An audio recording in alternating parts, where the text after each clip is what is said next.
وہ آگ جسے ہم روزانہ دیکھتے ہیں اور کسی نہ کسی طریقے سے اس کا ہم روزانہ استعمال کرتے ہیں۔ کبھی آپ نے سوچا اس آگ کو پیدا کرنے کا مقصد کیا ہے؟ اللہ رب العزت نے وہ آگ کیوں بنائی ہے؟ کبھی آپ نے غور کیا؟ آئیے قرآن پاک سے پوچھتے ہیں۔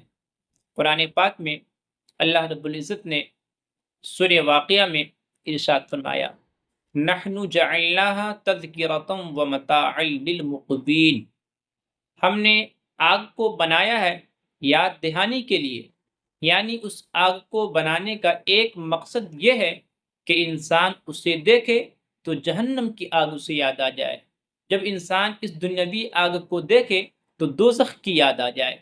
کیا کبھی ہمیں اس آگ کو دیکھنے کے بعد دوزخ کی آگ یاد آئی؟